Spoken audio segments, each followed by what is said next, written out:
Yeah, we're staying in the mid-2000s, and the reason is because the more I keep digging around this era, the more I keep finding all these cult classics that I used to play as a kid. And just like Def Jam, this has got to be one of the most randomly good games of all time. And the reason I say this is because who the fuck was asking for the Warriors video game in 2005? For those that don't know, The Warriors is a film from 1979 that's all about this gang called the Warriors trying to make it back to Coney Island with every gang in the city trying to kill them. There's a little bit more to it than that I'll get into later, but all you need to know for now is that it's a film that's known for its hammy acting, visceral violence, grimy ass scenery, and memorable characters. I say known in quotation marks here though, because we're not talking about some big blockbuster here like Rocky where even millennials and zoomers are aware of it. No, The Warriors is a pretty damn niche film that you would probably only know about through word of mouth or the references to it. More so the references, one scene in particular that's etched in film history at this point.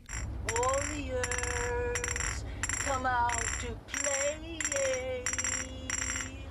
But yeah, that's why I said it's weird that Rockstar decided to make a whole game around it in the mid-2000s. For even more context, Rockstar were pretty much the hottest developers at the planet at that time, as they were fresh off of 3 ultra-successful GTA games. They already had the reputation as the urban open-world guys, so having this be a beat-em-up, a genre that was dead in the water at the time, was also pretty strange. Even Bully, which came out a year later, would be open-world-ish, but I guess it wasn't that strange, as this game would go on to make 37 mil and score well with the critics. In many ways, this game has garnered the same cult classic status as the film. Is it warranted though? Is this game still worth a damn these days? Well, before we get into it, we got a plot to summarize. Can you dig it? Can you dig it? Can you dig it? So yeah, like I said before, the Warriors sees the Coney Island gang trying to get back home while every gang is out for them. But why is that? What did he do to make them niggas that mad?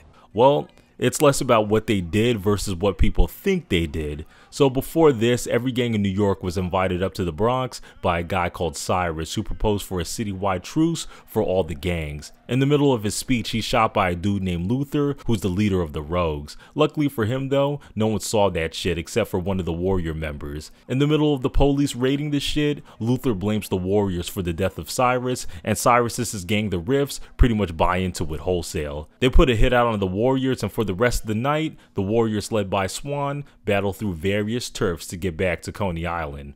At least in the movie anyway. Yeah, in the game, all that shit doesn't happen until about the last fourth of the game. Most of the game takes place months before the movie, and is more focused on telling you how the Warriors rose to power to begin with. You got this gang called the Destroyers that they fucking hate, and it's mostly about getting rid of them. Think Grove Street versus the Ballers, except less green and purple and more red and blue. Man, this game just screams PlayStation 2, doesn't it? One look at these character models and you know exactly what era this game came from. You can tell it's a Rockstar game too, because they all have that same blocky, grainy look to them. Wouldn't be surprised if they just copy and pasted a bunch of different animations over, because the running and fighting literally just look like GTA. Wouldn't be lying if I said that this game is aged gracefully. It's actually pretty damn ugly. However, it sort of works in its favor, as it nails the gritty tone from the movie. Graffitied walls, trash and debris everywhere, homeless people and drug dealers around every corner. There's barely any pedestrians on the street. They know what's up. Just like the movie, New York in this game looks like some crime-ridden dystopian hellscape. There ain't no joy around these parts. Hell, there's not even a single daytime mission until the final one. Really feels like if you stumble through the wrong alley, that could be your ass, which in this game it might as well be, as there's gangs all over the damn place. Only thing that this game is missing from the movies is the comic book style transitions, which I'm actually glad aren't present. Always felt that they were pretty unnecessary in the movie, like how all the gangs dress and act. You already get the gist that this is an exaggerated reality. Doubly so when you tune into the soundtrack, which consists of many of the same tunes from the movie. But more than that though, the original songs in this game have sort of this spooky vibe to them that I like. Looming synths and not much else going on. Hell, the title track sounds like you're about to step into some dream world.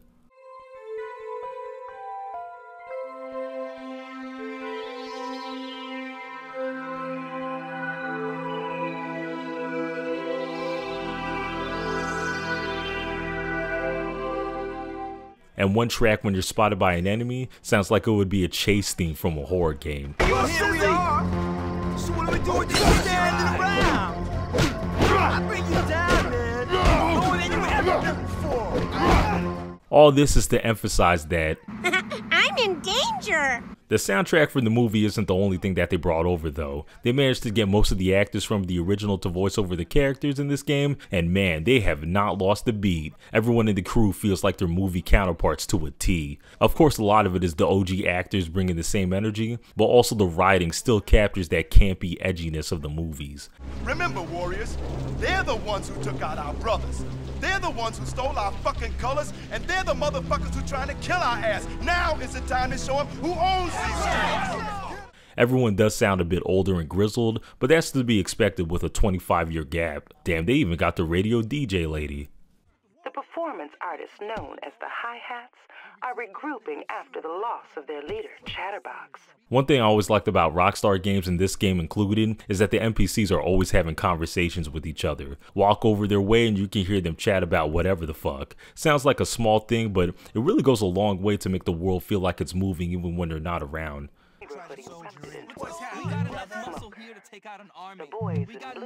What's up, soldier? You see the paper?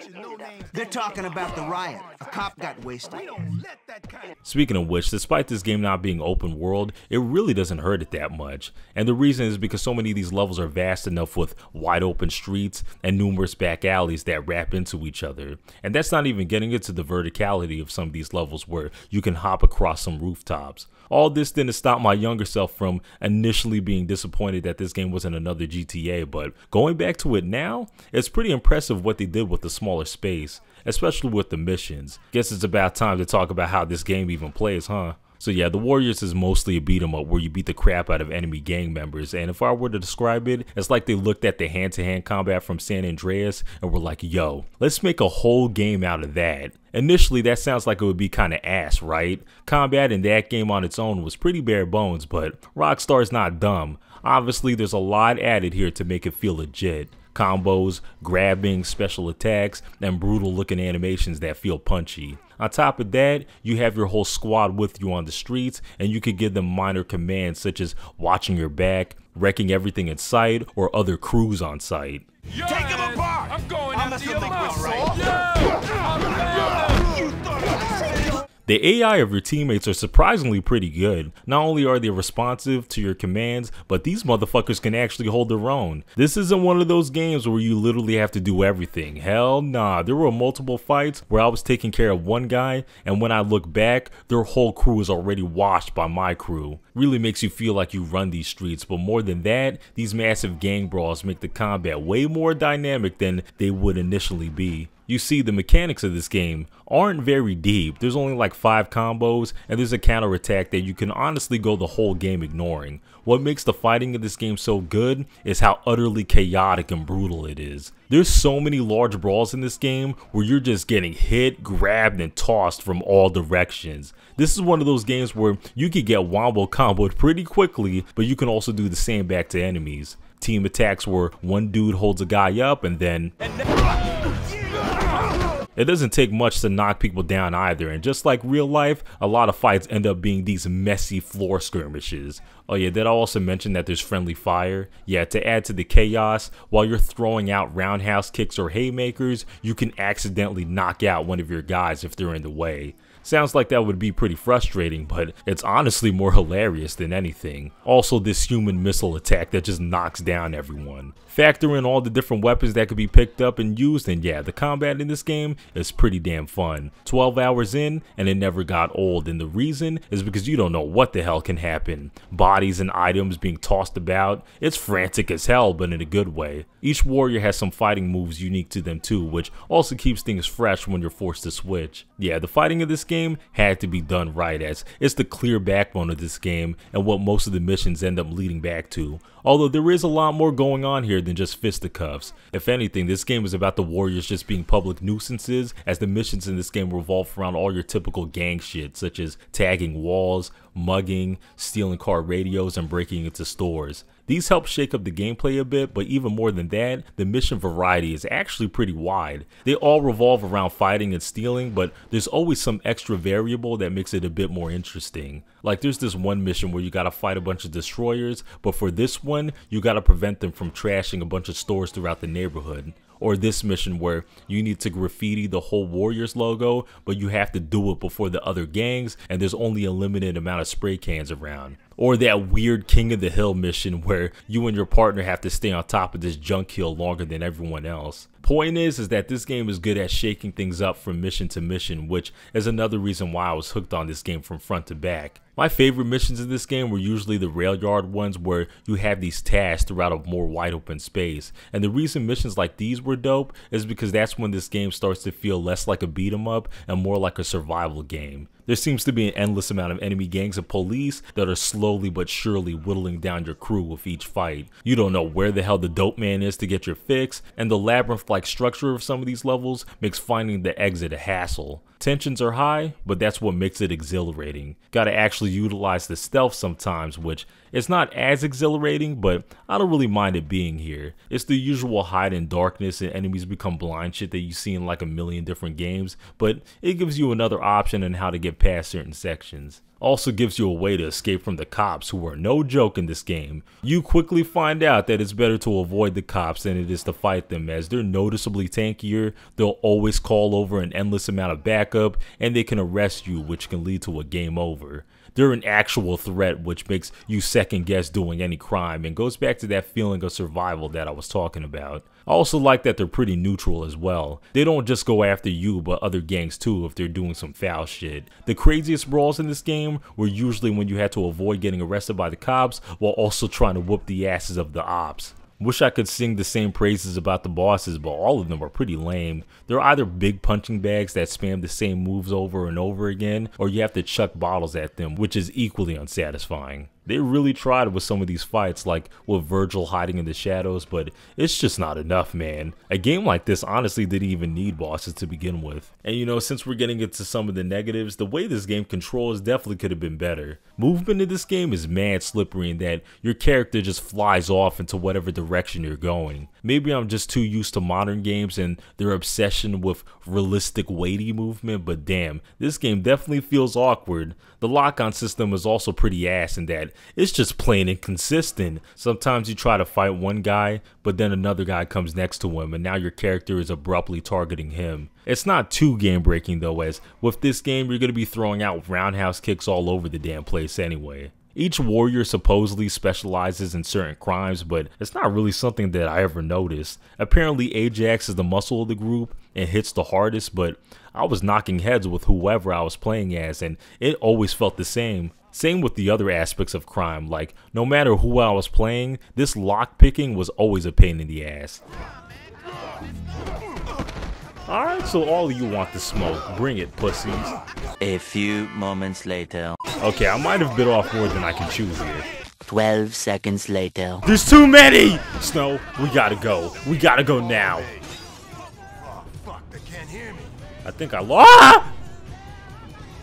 So it's pretty clear that the developers are pretty big fans of the movie because man, they really went all in fleshing out the world in this game. If you were interested in how the Warriors wore before the movie, then the story here will definitely appeal to you. Way more gangs that the Warriors go up against, flashbacks for how every Warrior joined the gang. I don't even know if the events of these are acknowledged as officially canon or not, but either way, it was pretty cool seeing how these dudes wound up in the crew to begin with. Especially with Cleon, who this game does major justice to. Minor spoilers for the movie, but that motherfucker gets killed off pretty early in it, and it's unexpected because he's the damn leader. If you watch the movie by itself, you don't really feel anything as he barely had any screen time. However, if you watch it after this game, it definitely starts to sting a little as this game does a lot to get you on his side. It also makes you wonder what the movie could have been if he lived, as this game definitely had him looking like a more charismatic protagonist than Swan. You don't think I see you, Cleon?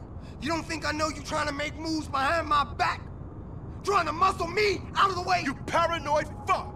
You just started a war! And I'm gonna be the last motherfucker you see before it's over. You crazy, man. You in what fucking army? You gonna see, bro. You gonna see. Things become less interesting during the last fourth of this game though, as it's literally just the movie scene for scene, but visually worse. Kinda wish that they just continue with the fan fiction all the way through. Besides the extra lore and motivation stuff, another thing that this game shows that the movie didn't have time to is that the Warriors are pretty bad people, robbing regular people, vandalizing property. These aren't just gameplay mechanics. It's acknowledged that they did this shit on the regular. Hell, at one point, they were on some straight mob shit where they forced local businesses to pay them a fee to protect them. It's one of those things where, because we're playing from their perspective, they don't seem evil, but I'm pretty sure if we were playing as another gang, they would seem pretty damn immoral. Hell, their actions in a vacuum are already pretty problematic. So yeah, that's the Warriors. I wouldn't say that this is a must play or anything, but it's still pretty damn good. Was worried that this game wouldn't be as good as I remembered, since when you're a kid, you're entertained by even the jankiest of crap. But luckily, this game isn't that. Good missions, good combat, and an overall great love letter to the movie. If you're a fan of the movie and don't really mind going back to old shit, then yeah, give this a spin. If you're not, then you're not really missing too much with this one. Sorta wish Rockstar would try out different genres again like in this era, but they're making way too much money with the open world stuff, so that's probably never gonna happen. Anyway, that's all I gotta say about this one. If you like this video, I got plenty of more like it on the channel. Help this video out in the algorithm by doing the usual stuff, and until next time.